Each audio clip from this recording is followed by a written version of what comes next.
Good evening, brethren. It's good to be back here on a Sunday evening. Tonight I'd just like to go into Acts chapter 27. If you'd like to turn there.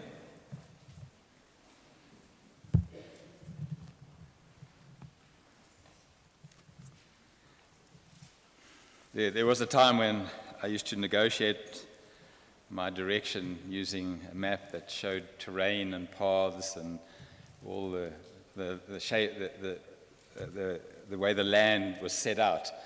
And I managed that quite well. I could get myself accurately where I was supposed to be going.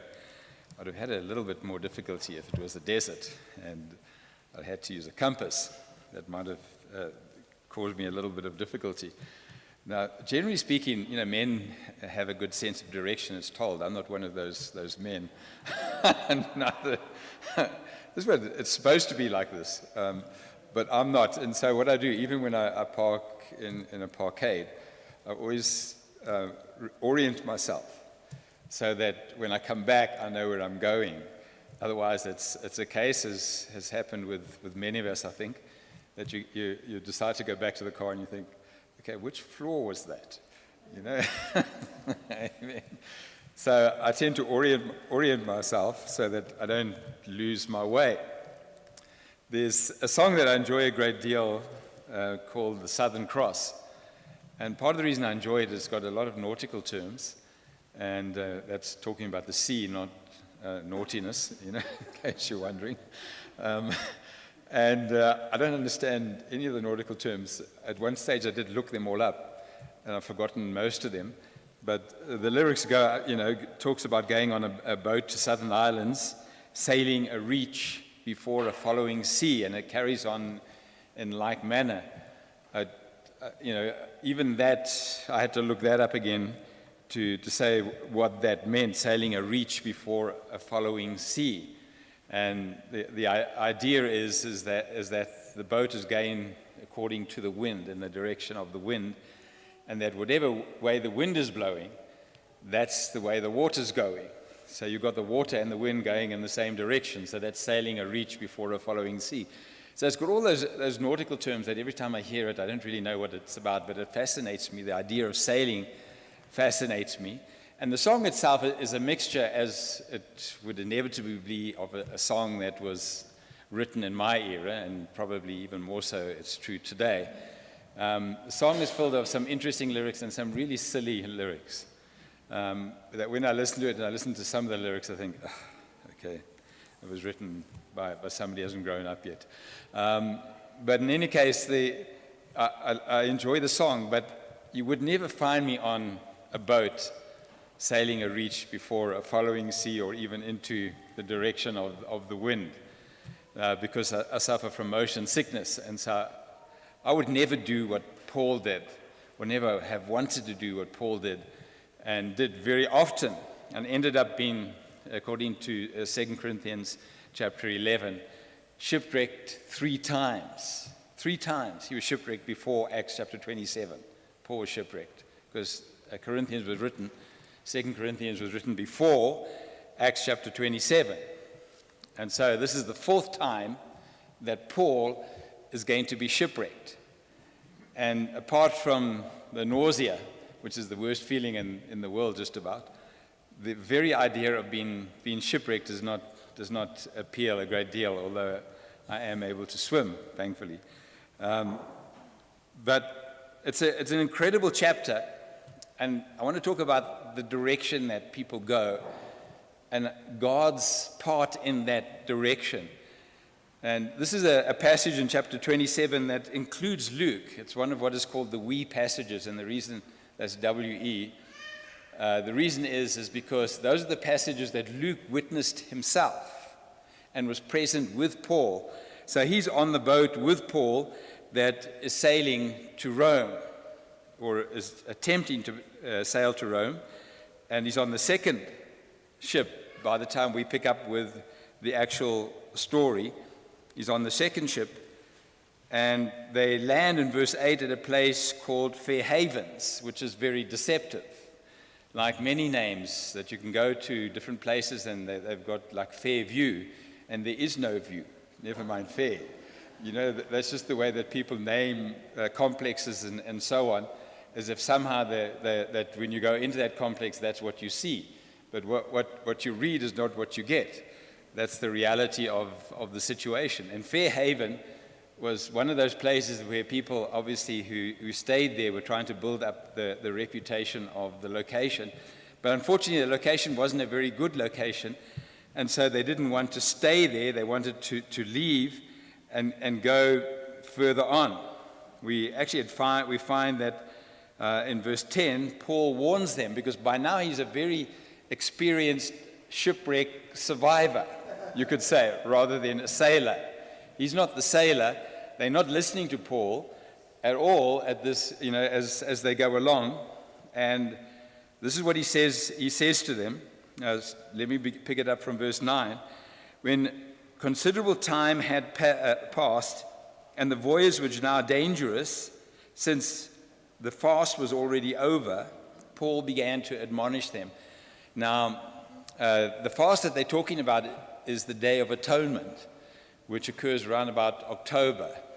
The Passover occurs, of course, around about March, April. But this is the atonement.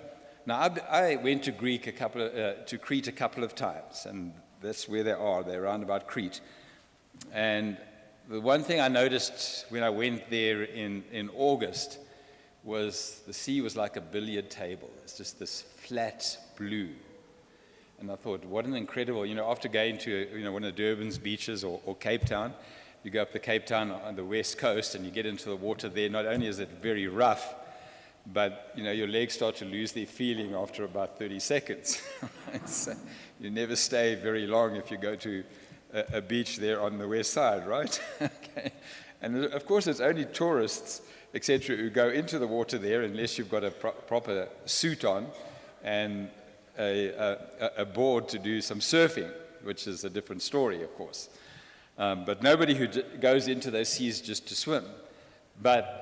So going to the Mediterranean, looking at the Mediterranean from Crete, it was absolutely like a billiard table. The second time I went there was in October, which is roughly when this was. And it was a completely different story. The sea was just turbulent. And we still, like good tourists, attempted to go just onto the edge where the sea was coming in.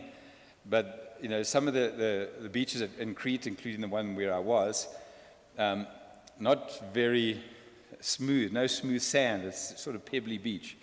And so the water would come in and just lift up and just hammer down right next to all the stones. So you make a couple of attempts and you realize, this is suicidal, and you withdraw yourself. So I can picture just what this was like. This is what the weather was heading towards. And so rough seas ahead. So this survivor, Paul, the apostle, warns them about this in verse 10 and says to them, "Men, I perceive the voyage will certainly be with damage and great loss, not only of the cargo and of the ship, but also of our lives." So he's giving them the benefit of his experience, and it appears to be his experience. At this point, it's not a message from God, but this is his experience as someone who's been there and done it. And this is his advice to them. But after all, who was he? He had some privileges. He was a Roman citizen. He was going to Rome to stand before Caesar. That was the idea. But he was not an owner. He was not a sailor. He didn't have any of that kind of status. And so they talked about it and decided they were not going to listen to him. Verse 11, "But the centurion was more persuaded by the pilot and the captain of the ship than what was being said by Paul." Not really surprising. If you were on the boat, you might have thought, why should they listen to him?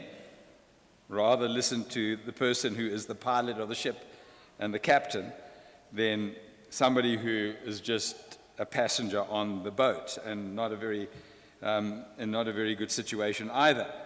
And of course, it's because, verse 12, the harbor was not so fair haven, it was not suitable for wintering.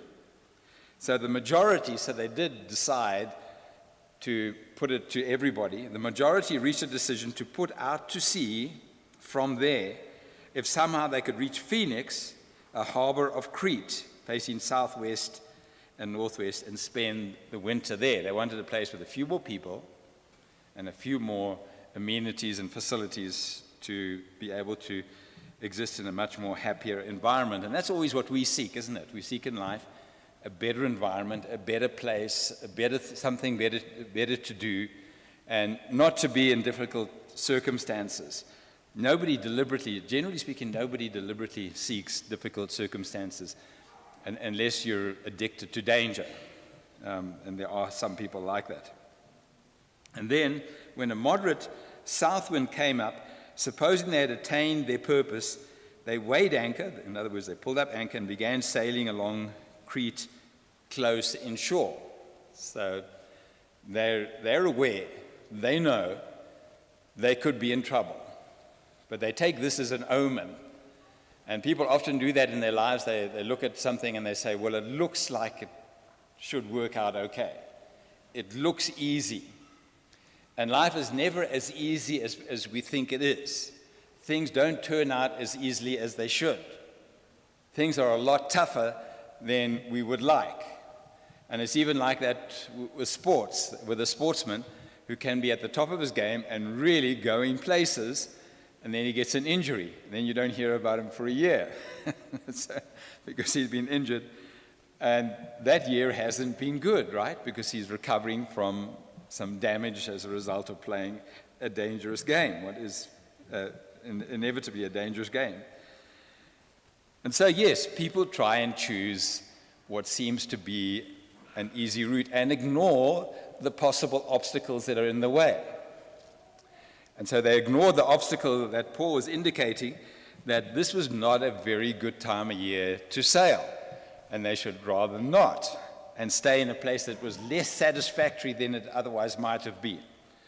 And so before very long, verse 14, there rushed down from land a violent wind called Euraquila. That was basically wind going in the other direction. And when the ship was caught in it and could not face the wind, we gave way to it, and our sails were driven along. This is a fantastic story because it shows very difficult circumstances and how God never makes it easy for Paul. That always fascinates me, that when you look at Paul's life, and even when you read through 2 Corinthians chapter 11, Paul shows his life is not easy. I once taught somebody in Kempton Park many years ago who was then subsequently baptized. And then after being a Christian for a few months, he wanted to see me, and I went to see him. And was his attitude. His attitude was, you never told me that my life might even get worse. One of the reasons why he became a Christian was because life was really hard. And so he became a Christian, and guess what? All of a sudden, yes, his life got worse. And so he called me in and he said, this is what wasn't the deal I signed up for. That I thought once I became a Christian, my life was going to be easy. And of course, that's not so. There's nothing in scriptures that's in the New Testament that indicates that being a Christian is walking down easy street. It's not. It's not meant to be like that. God doesn't make it like that. God doesn't just take away difficult circumstances. We pray about that, right? We pray to God and say, please take away this difficult circumstance that I find myself in. Help me get an easy way out of this so I don't have to suffer through this. How many times have you prayed something like that, or wanted something to come along that would rescue you from the difficult circumstances of your life? And it always fascinates me that Paul is doing God's work. So it's not as if he's not doing God's work. He is. He's doing God's work, and yet God doesn't make it easier for him. Now, what I would like, if I was in Paul's circumstance, and I had to go and speak to the most powerful person in the world and try and put my case, and that powerful person, it was as like as not, to say, all right, execute him as soon as I walked out the door. That I would like some time to prepare myself. I would like a nice, easy journey where I could spend my whole time in meditation and prayer and rest so that I'm fully prepared and I got all my thoughts marshaled and everything in order to address the most powerful person in the world who's not a very nice person at all. Not so. Okay, not for Paul, and never for Paul. He always had to face the difficult conditions along with opposition to the gospel. So just because you're preaching the gospel, just because you're doing the right thing, just because you are living according to God's plan for your life, as far as possible, you know, I'm doing what God wants me to do in my life. Just because of that doesn't mean your life is going to be easy. And this is another passage that just demonstrates that very well, that there's nothing, this is not easy street, or street is the wrong word, isn't it? This is not calm waters, is a better saying to use. That Paul is going to go through very difficult circumstances, and everyone around him is going to experience it as well. And so here they are, they're in this incredible storm, and it's not just like they're in a storm for a while in order for Paul to say, see, I told you so. It didn't just happen within a couple of days that they decided, okay, Paul, you were right. We were wrong. We should have stayed there, and we should have remained where we were. So it continues on in verse 16. Running under the shelter of a small island called Clauda, we were scarcely able to get the ship's boat under control. Now, this is a boat that they're on that's come from Alexandria, which was, of course, in Egypt, and it's loaded up with grain, because Egypt was the breadbasket of the world. There are many countries that are at different times called the breadbasket of the world. At this time, Egypt was the breadbasket of the world. And so it's loaded with extremely valuable grain, apart from having 276 people on board, which is quite a bit for one of those boats. So this boat is full of cargo, whether it's human or whether it's grain or anything else. So what happens? Verse 17. After they'd hoisted it up, talking about the ship's boat, that's a skiff, a small boat. They get the small boat that's running behind the ship. They decide they need to keep it, so they haul it up and hold it fast. And then they continue with the storm. Verse 18. The next day we were being violently storm-tossed. They began to jettison the cargo. This is very bad. This is like life is getting really bad. You're getting rid of all the good stuff. You're selling everything you have. You're getting rid of all the side issues. If you've got money, you're selling that wonderful cycle that you've got, or the furniture, or whatever. Okay, life's really getting bad. Sometimes people in the modern world don't do that. When life gets really bad, they wait until somebody comes and takes it away. But it's much better to sell it than allow somebody to come and take it away, right? So they're getting rid of it, but they're not getting any benefit of it because it's going into the sea. They've lost it. It's gone for good. The whole voyage is a loss completely at this point. The people are still there, but they're beginning to get rid of the cargo. And then on the third day, it gets even worse, because now they begin to jettison the ship's tackle with their own hands. They're throwing overboard the things that help the boat to sail. So things are really getting bad. And this is what I mean when I say God doesn't make things easier just because you're a Christian. Don't expect that. Don't expect that God is just going to take it away. Whatever you're dealing with, however difficult it may be, don't expect easy answers. Don't think that if God will just come to the rescue and just give me everything I need and life will be plain sailing from this point on. That's not the way God works. It's not the way he worked with Paul, and it's not the way he works in our lives. And people can go through incredibly difficult experiences and still retain their faith. In fact, if you can go through a very difficult experience and do it the right way, then your faith gets even stronger. if you go through a very difficult experience and you're complaining the whole time, do you think your faith is stronger? It's weaker, because you haven't allowed God to work in you and work through you in order to deal with the difficult circumstances in the way He wants you to do it. Because there is a right way to deal with things, and there is a wrong way. And the wrong way is to complain and moan bitterly. That's what the people did when they came out of Egypt, and they realized, this is not, we're free, right? Across the river, across the Red Sea, the water closes over the army that's following them. We're free, right? Okay. Except, there was those leeks and onions in Egypt, etc. So freedom has its price, right? And that price is sometimes that life is a lot more difficult than before.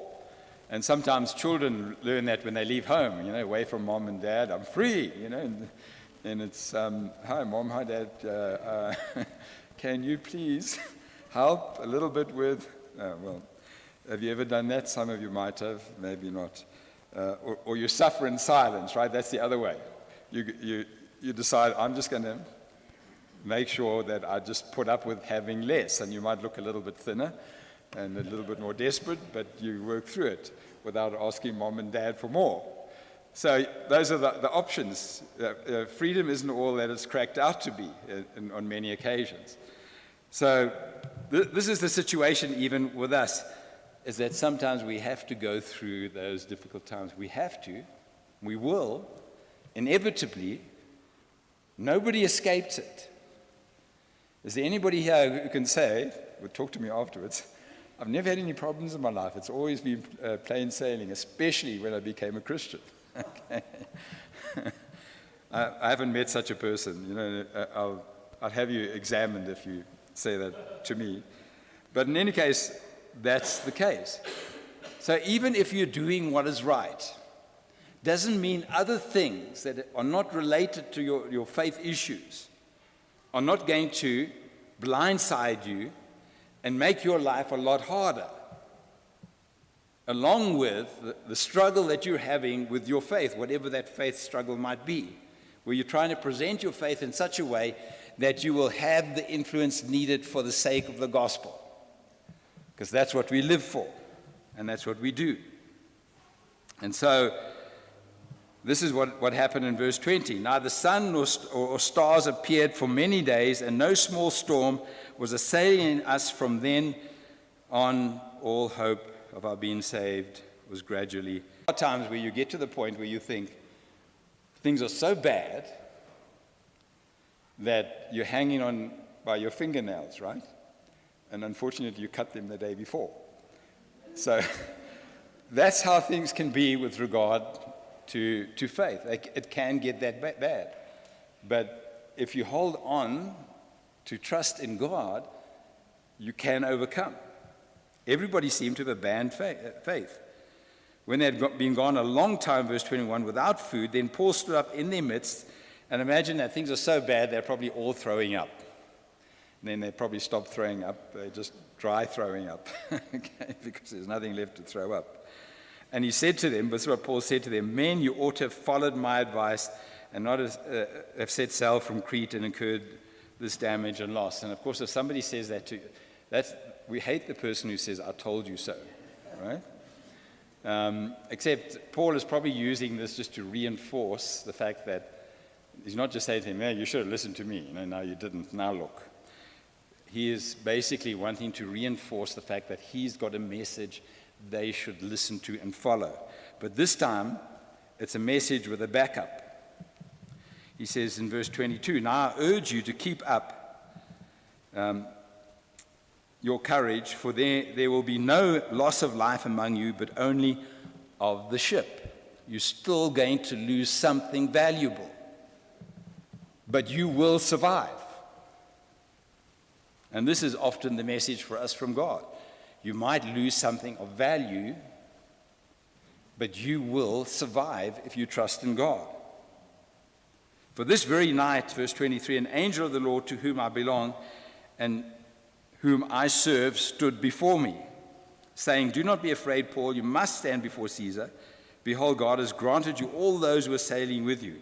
That's really good news for everybody. Therefore, keep up your courage, men, for I believe God that it will turn out exactly as I have been told.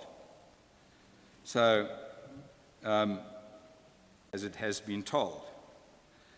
Paul puts his faith in God and declares his faith in God before all of these people and wants them to know this is how it's going to work out. This is how it's going to happen. And everybody should listen to the message that I have. If we look at what happens next, he says, keep up your, verse 26, but we must run aground on a certain island. But when the 14th night came and we were driven about in the Adriatic Sea about midnight, the sailors began to surmise that they are approaching some land. Now he's given them the confidence that they are going to go and they are going to get to land and God's going to save everybody. But the sailors want to take matters into their own hands because they hear that land is nearby. They know what conditions are like. So what they want to do is get that skiff that had been conveniently tied up to the boat and get in it and leave everybody else. It's not like the old days where, in modern times, it's, women and children first. It used to be like that, right? I believe it was like that with regard to the Titanic. Mostly women and children first. There was one ship that went down that I think near the coast of Italy. I'm not sure exactly where it was in modern times, a few years ago. And basically the men were, running over the women and children to get on the boats first. Okay, so society can change from 100 years ago. And the sailors were very much like those men who were trying to just run over the women to get to the boats first. But the world can intervene and try and set you off course. It's like being blindsided, and this is the first attempt to blindside Paul in his faith with what's going to happen. But what happens then? Paul actually talks to the centurion. He's got some weight to what he says at this point, and so he's able to get the centurion to get the sailors, and they cut the boat and let it out into the sea, and that disaster is averted of people trying to escape without following what Paul instructed from God. And so that's what can happen in the world. We always got to recognize that just because you think you've got a handle on things, at that point, in actual fact, at that point where you finally think that you've got a handle on this, that you are overcoming this, something else will happen. Okay. That might be pretty big, and it's like being hit by a wave on the side. You're not watching, you're in the water there, you're looking at something or someone, and all of a sudden a big wave comes, and down you go, and it gets up your nose and, in your ears and everywhere else. The reality is that's what you've handled it. That's when something else will happen and make it harder. But when that happens, you deal with it still the way God wants you to deal with it. And that's actually what Paul did in this circumstance. And then, of course, daylight comes, and we see that in verse 33, the day was about to dawn, and Paul was encouraging them all to take some food. Of course, you're pretty weak if you've gone a long time without food.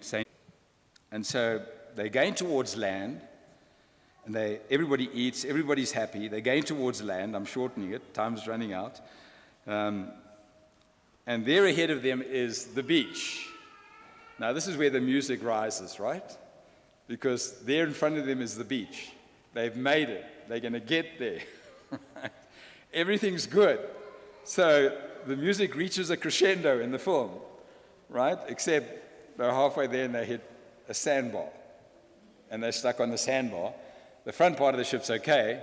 The back part is getting pounded by the waves, and it's starting to break up. Once again, life is a lot harder. God doesn't make it easy. God's already said, you're going to make it. You are going to make it all the way. Be steadfast, immovable, always abounding in the work in the Lord is not in vain. You are going to make it if you stand fast. And so the ship then doesn't stop. It gets caught up there. And so they're in trouble once again. And in verse 42, to add to that, okay, so already you think this is the end of the film, right? Then in verse 42, the soldiers' plan was to kill the prisoners, that none of them could swim away and escape, because the soldiers' lives were tied in with the prisoners. If a prisoner escapes, your life is forfeit. That's the way it works. But the centurion, wanting to bring Paul safely through, kept them from their intention and commanded those who could swim jump overboard first and get to the land.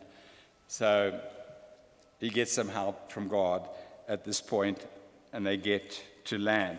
But once again, it's not just the people on the land, there, we'll come and help you, don't worry. Here's the boats coming for you. It's like jump overboard, grab on something, anything, and get onto land. Swallow a bit of water along the way, a bit of seawater. So already you're a bit nauseous from everything else. Now you've got to swallow some seawater. And then get on the beach and swallow a bit of sand as well, as you're trying to gasp for air.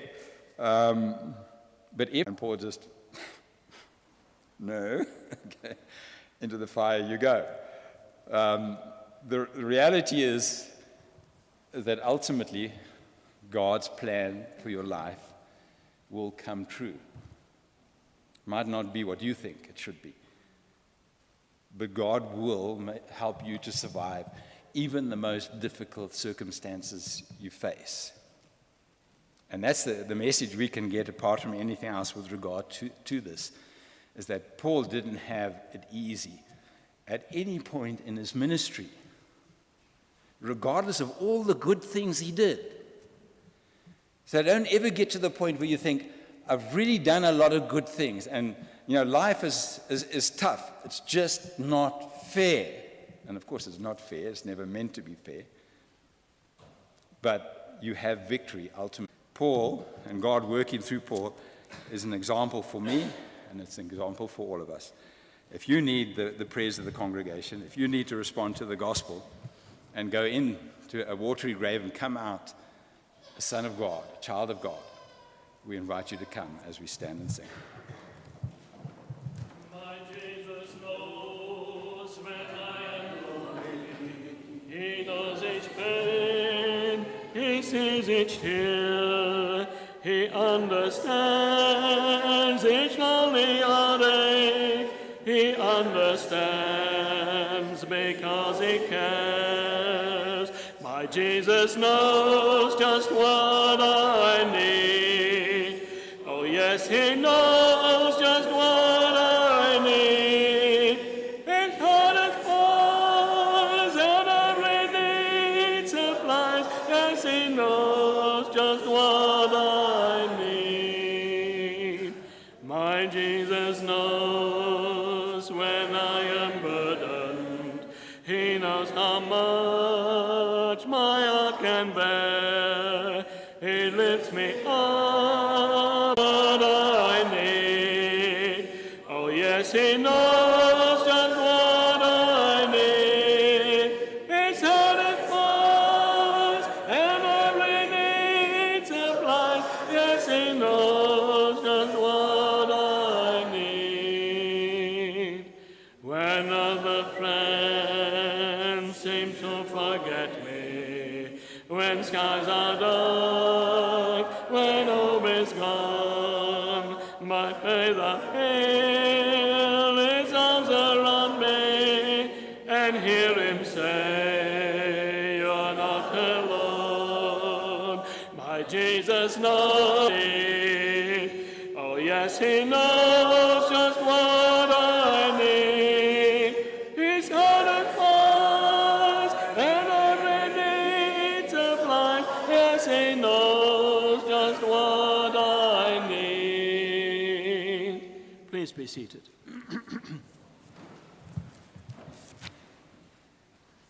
I Our next song is number 184. If anyone needs to partake of the Lord's Supper, and please make your way across to the fellowship hall while we sing this final song.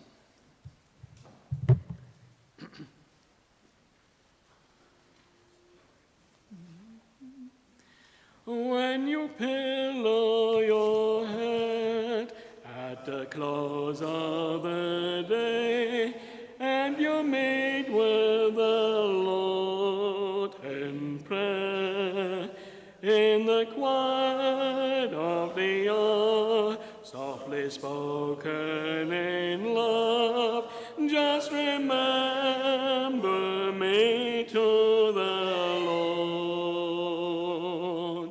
Whisper my name in love, when please just whisper my name, and remember me to the Lord.